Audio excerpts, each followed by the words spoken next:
Now, if Conservative backbenchers like Douglas are looking a little uneasy, doesn't look that uneasy, it's not the probing, questioning style of Andrew and I, not yet. No, we're pussycats these days, aren't we, Andrew? Yes, well done. What they're worried about is the emerging threat from the UK Independence Party. They came second at the last European elections, and some people think they might top that poll next year. And whilst they're not yet predicted to win a seat at the next general election, they could threaten the careers of some Tory MPs and make it more difficult for the party to win a majority. So how seriously should they take the threat from UKIP? Here's Giles. UKIP have been going 20 years, but for much of that time they've been political toddlers, pigeonholed by the grown-ups as a golf club that became a party, cranks and gadflies, racists in blazers, odd. But all the while UKIP has been doing some growing up, and now the adults are worried. I think they're terrified, and I think the fact that Cameron will be giving his speech on Friday regarding a referendum either on our membership of the European Union or on renegotiation, we're not sure what it'll be, it basically tells us just how strong UKIP is, because we've driven the agenda on this subject. What's more scary for the established parties is research into who's voting UKIP suggests Europe is only third on their list of priorities, allowing the party to attack the one-issue pressure group label. And behind the scenes, the party is changing to capitalise on this. There's a new constitution to give them a legal framework and a chief executive to manage the machine. The hardest bit of my job is, I suppose, dealing with the inertia of a party that is used to doing things in a very relaxed, very uncoordinated manner. It's slowly tightened over the years, but not to the extent that we need, and changing people's practices. When people are used to the autonomy and they're going to lose some of that autonomy, there will always be resistance, and it's a matter of bringing people on side rather than challenging them head on. We did have a constitution, but it was a constitution devised for the sort of party that UKIP had been from the word go, fairly amateur. Again, perfectly happy to admit that. That's inevitable with a small party starting out. But this is a serious game. We're up against highly professional parties which have been around, some of them for 300 years and more. You cannot play the amateur forever. And one of the things we had to do was to bring in a set of rules which enable us to play the game on a level playing field. Perhaps one of the biggest signs they are maturing is that they know they're not grown up yet. Loose cannons have, and perhaps will, embarrass them. You cannot be a political party and successful if you don't know what you stand for and you don't have a clear and consistent message. That's the fundamental point of it. There is room around that for debate, and we welcome debate within the party, but there's certainly no room around it for people to create their own agendas. No party can accept that.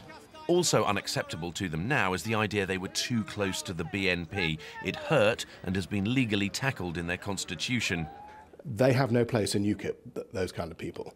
And Nigel has been absolutely plain about that. And I am behind him 100% on that particular aspect. It's vital. UKIP's big weakness is they have no geographic base. Even those who think they've grown up still see them failing to win a seat at Westminster. But that doesn't mean they aren't influencing debate there. If we're polling 10 to 15%, with the boundary review being scrapped, it will be very difficult for the Conservative Party to go out and form a majority unless at some point they sit down and talk to UKIP. And Douglas Carswell and Stephen Shakespeare are still here. We're joined by the Conservative MP for the cities of London and Westminster, Mark Field. Welcome to the programme. Mark Field, how worried are you by the rise of UKIP? Well, I think the key problem here is that many of our activists and a significant number of our most fervent supporters feel that UKIP speaks to them more than the coalition government. And it's beyond simply the European issue. It's now into issues such as immigration, grammar schools, law and order. So I think the important thing is that we have to recognise that they are going to be a significant force in politics, and they're going to do very well, obviously, in the European elections next year. There's very little doubt about that. And I think the wrong approach is to just sort of try and dismiss them as being odd, gadfly, you know, the fruitcake type argument. You've got to take it head on what their arguments are. Now, as far as the European issue is concerned, they'd have a different view to the official Conservative view. The Conservative view is to stay in the European Union.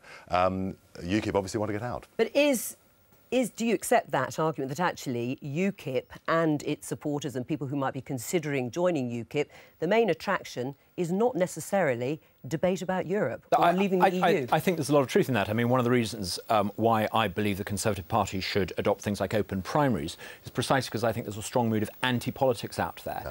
And a lot of supporters of UKIP are attracted to this idea of anti-politics. If we as Conservatives want to do something about that, we need to fundamentally change the way we engage. But what about the Europe issue? So do you accept that actually it has less to do with the Conservatives? It's both. It's both. You know, the first lesson in politics is to learn how to count. And if you do the maths, you see that if UKIP get 10, 15, 20% in the polls, it's an existential threat to the careers of a lot of colleagues. So we need to do something about it. Yes, we need to address, first and foremost, I think, the Europe question with an in-out choice. But that's not enough. If we had open primaries so that local people could choose their candidates rather than have Nottingham A-listers imposed, that might actually also address the problem. Do you agree with the issue, though, if we had an in-out referendum that would neutralise UKIP? I'm not sure we'd entirely neutralise UKIP, and I think that the difficulty is, my own view is, I suspect the referendum that is likely to be offered after tomorrow is going to be something in the long grass post-2015. And it goes back to the issue, the concern that I've always had, which is that there's a disconnect between the elite political class and the public at large. And in many ways, UKIP are able to tap into that, partly because the Liberal Democrats used to do that. Of course, can't do that. Of which Europe is a key part. Right. Absolutely, Mark's absolutely right. OK, before we come on to how you counter it, is the issue of Europe and the banging on about Europe, as David Cameron said he wanted to avoid, is that an electoral desert for the Conservatives? Well, where the Conservatives are ahead, amongst supporters even of UKIP, is the economy. If they are going to take them on Europe, I think it'll be a problem for them. If, on the other hand, they can bring the debate, if they can neutralise that and bring the debate back to the economy, that's where they draw the votes back, because that's also where UKIP voters are worried. Right. So you're not doing your party any favours going on about Europe if the economy is where you're actually going to win votes, Douglas Carswell. With respect, I wouldn't be sitting here in Westminster if I hadn't persuaded people in a marginal Labour-held seat to vote for me, not just once, but twice. I was able to do that, and one of the reasons why I held my seat in a seat where 1 in 10 people voted for the precursor of UKIP, the referendum party in 1997, was by making it clear that Douglas Carswell wants Britain to have an in-out referendum, and I would campaign to withdraw from the European Union. What about your colleagues in the party at large? Well, I think there would be more of them if others standing at the last election had taken a similar line. Do you agree there'd be more Conservative MPs and there would be less of a threat from UKIP if they did stand on the similar platform or the same platform to Douglas Carswell? Do the maths. Listen, I think it's overstated the number of seats that were lost last time. I mean, people talk about 20 or so seats lost because of the UKIP influence last time. Now, I think what is true is that at the next election, they're going to be up from the 3% they were at the last general election, I suspect up to 6, 7, 8%. And the risk is it will be disproportionately former Conservatives. Would it be better to stand on a platform for an in-out referendum? I think you've got to stand on a platform for what you believe in. And actually, I think the most important thing about the David Cameron speech tomorrow, and he doesn't want my advice, he doesn't need my advice, I'm sure he's made up his mind about what he's going to say, but there needs to be a sense of leadership, a sense of vision of where he wants things to be, not about the short-term political tactics, but a sense of being led. And I think the public at large want and will take on leadership where they see it as with a sense of vision for the future.